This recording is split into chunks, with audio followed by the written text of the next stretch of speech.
विश्वव्यापी रूपमा देखिएका आर्थिक चुनौतीले प्रभावित नेपाली अर्थतन्त्रमा मङ्सिर 4 गतेको चुनावमा हुने अर्बौं रकमको परिचालनका कारण वात्तै महँगी बढाउने भएको छ। अधिकारीहरूका अनुसार निर्वाचन सम्पन्न गराउनका लागि सरकारले 20 अर्ब रुपियाँभन्दा बढी रकम खर्च गर्न लागेको छ। चुनावको समयमा दल तथा उम्मेद्वारहरूले आआफ्नो जित सुनिश्चित गर्न ठूलो धनराशि खर्च गर्ने भएकोले त्यसको सीधा असर अर्थतन्त्रमा पर्ने देखिन्छ। यो निर्वाचनमा अघिल्ला निर्वाचनमा भन्दा धेरै खर्च हुने भएकाले महँगीले आकाश छुने विज्ञहरूको विश्लेषण छ। दर्शकवृन्द, आउनुहोस् आजको यस श्रृङ्खलामा हामी मङ्सिर 4 गते हुन लागेको निर्वाचनमा राजनीतिक दल तथा उम्मेद्वारहरूले गर्ने बेहिसाब खर्चका कारण त्यसले महँगीमा कस्तो प्रभाव पार्नेछ भन्ने बारेमा विशेष चर्चा गर्नेछौँ। मङ्सिर 4 गते एकै चरणमा हुन लागेको प्रतिनिधि सभा र प्रदेश सभा निर्वाचनमा झण्डै 1 करोड 80 लाख मतदाता सूचीकृत छन्। एक महिना अघि नेपाल राष्ट्र बैंकले सार्वजनिक गरेको तथ्याङ्कले महँगी दर 8.26% रहेको उल्लेख गरेको थियो। अहिले महँगीको त्यो दर निकै बढेको र चुनावसम्म बजारमा हुने रकमको बृहत परिचालनका लागि महँगीको दर दोहोरो अङ्कमा पुग्ने विज्ञहरूले बताएका छन्। युक्रेन रुस युद्धका कारण इन्धन र खानेकुराको मूल्य वृद्धि र आकाशिएको डलरको भावले गर्दा विश्वभर जीविकोपार्जन खर्च व्यापक रूपमा वृद्धि भएको छ। निर्वाचनमा प्रयोग हुने सामग्रीको आयात गर्न रकम बाहिरिने र मतदातालाई लोभ्याउन कैयौं अनुत्पादक क्षेत्रहरूमा खर्च गर्ने प्रवृत्ति रहेकाले त्यसको प्रभाव अर्थतन्त्रमा देखिने पूर्व गभर्नर दिपेन्द्र बहादुर छेत्री बताउँछन्। त्यस्ता अनुत्पादक क्षेत्रमा गरिएका खर्चले सकारात्मक परिणाम दिँदैन। निर्वाचनमा हुने खर्चले थप मूल्य वृद्धि गर्ने सम्भावना देखिएको छ। अर्थ मन्त्रालयले निर्वाचन आयोगका लागि चुनाव गराउन 10 अर्ब रुपियाँको खर्चको सीमा तोकेको छ। त्यसबाहेक शान्ति सुरक्षा र अन्य शीर्षकमा अर्को 10 अर्ब 4 करोड रुपियाँ छुट्याइएको अधिकारीहरूले बताएका छन्। निर्वाचन आयोगले प्रदेश सभाका उम्मेद्वारलाई 15 लाख रुपियाँदेखि 23 लाख रुपियाँसम्म र प्रतिनिधि सभाका उम्मेद्वारका लागि 25 लाख रुपियाँदेखि 33 लाख रुपियाँसम्म खर्चको सीमा तोकेको छ। तर उक्त सीमाभन्दा कैयौं गुणा बढी खर्च हुने गर्दछ। द एसिया फाउन्डेसनले गरेको एउटा अध्ययनले अघिल्लो पटकको संघीय र प्रादेशिक चुनावमा उम्मेद्वार र तिनका समर्थकहरूले झण्डै 46 अर्ब रुपियाँ खर्च गरेको देखाएको छ। उक्त चुनावमा एक मतका लागि औसतमा 4000 रुपियाँ बढी खर्च भएको थियो। त्यसबाहेक प्रतिनिधि सभाका विजयी उम्मेद्वारको औसत खर्च 2 करोड 13 लाख र निकटतम प्रतिद्वन्द्वीको औसत खर्च करिब 1.5 करोड रुपियाँ रहेको थियो। राष्ट्र बैंकका पूर्व कार्यकारी निर्देशक एवं अर्थविद नरबहादुर थापा नेता तथा कार्यकर्ता भोट माग्न गाउँ प्रवेश गर्ने भएकाले चुनावको समयमा ग्रामीण क्षेत्रमा आर्थिक गतिविधि बढ्ने बताउँछन्। उनले चुनावी प्रचार अभियान र त्यसमा प्रयोग गरिने यातायात तथा अन्य सामग्रीहरूका कारण शहरी क्षेत्रमा पनि विभिन्न किसिमका आर्थिक गतिविधि बढ्ने उल्लेख गरे। चुनावको समयमा बैंकहरूबाट निक्षेप निकालेर खर्च गर्ने प्रवृत्ति समेत देखिएकाले त्यसले थप तरलता निम्त्याउँछ। विश्वव्यापी परिवेश हेर्दा नेपाल दोहोरो अङ्कको मुद्रास्फीति नजिक रहेको छ। रुस युक्रेन युद्ध, विश्वव्यापी आपूर्ति श्रृङ्खला र जलवायु परिवर्तनका कारण पनि यस्तो परिस्थिति सिर्जना भएको हो। विज्ञहरू चुनावमा हुने उच्च खर्चले निर्वाचनको स्वच्छतामा नकारात्मक असर गर्ने बताउँछन्। त्यसबाहेक खर्चमा देखा पर्ने पारदर्शिताको अभाव र असमानताले जवाफदेहिताको पेचिलो प्रश्न पनि उठाएको छ। चुनावी खर्चको अध्ययन गरेका अर्थशास्त्री विनोद सिजापति अन्य देशमा चुनावी खर्च प्रचार प्रसारमा हुने भए पनि नेपालमा भने भोज भतेरमा बढी खर्च हुने बताउँछन्। केही समय अघि भएको स्थानीय निकायको चुनावमा मेयरहरूले गरेको खर्च नै हेर्दा अत्यास लाग्दो छ। त्यति बेला 8-10 करोड खर्च गर्ने मेयरहरू पनि थिए। यता पालिकाका अध्यक्षहरूले 30 लाखदेखि 1 करोड रुपियाँसम्म खर्च गरेका थिए।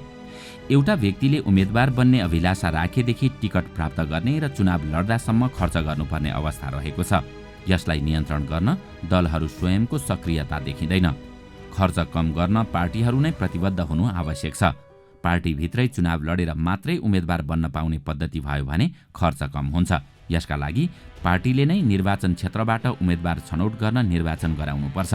मतदाताले पनि निर्वाचन खर्चको स्रोतका बारेमा उम्मेद्वारहरूलाई प्रश्न गर्नुपर्छ।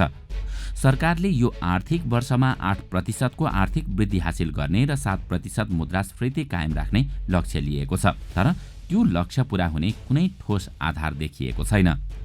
राजनीतिक दलका नेताहरूले सार्वजनिक रूपमै तोकिएको सीमाभन्दा चुनावमा धेरै खर्च हुने गरेको बताउँदै आएका छन्। केही समयअघि नेपाली काङ्ग्रेसका नेता शशाङ्क कोइरालाले अघिल्लो चुनावमा आफ्नो खर्च करोडमा पुगेको बताएका थिए। गत साउनमा माओवादी केन्द्रका अध्यक्ष प्रचण्डले धेरै खर्च गर्न नसके र अनेक तिकडम गर्न नजाने चुनाव जित्नै गाह्रो रहेको अभिव्यक्ति दिएका थिए।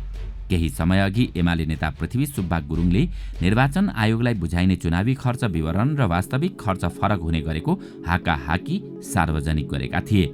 निर्वाचनमा राजनीतिक दलहरूले गर्ने गरेका खर्चको मामिलामा कडिकडाउ गर्न नसकेको भन्दै धेरैले निर्वाचन आयोगको चर्को आलोचना पनि गर्दै आएका छन्।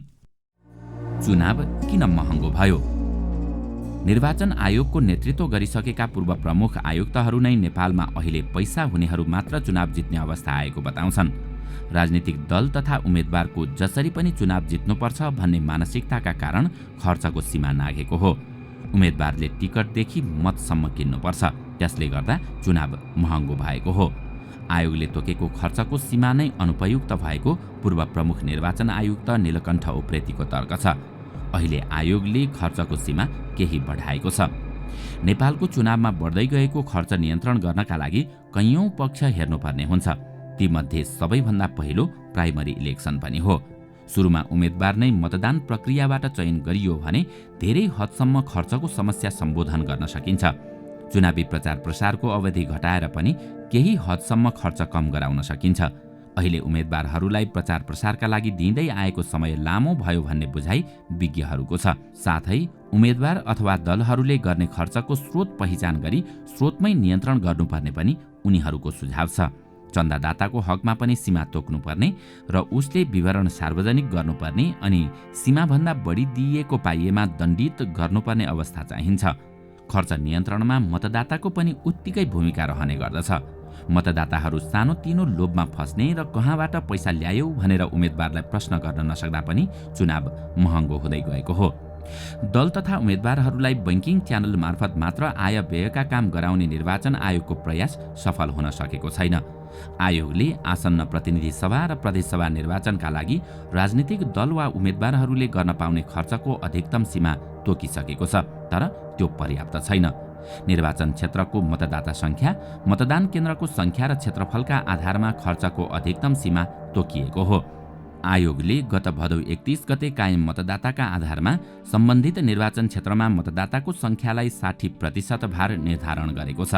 त्यसैगरी निर्वाचन क्षेत्रमा कायम मतदान केन्द्रको संख्यालाई र निर्वाचन क्षेत्रले ओगटेको क्षेत्रफललाई 20% भार तोकिदिएको छ।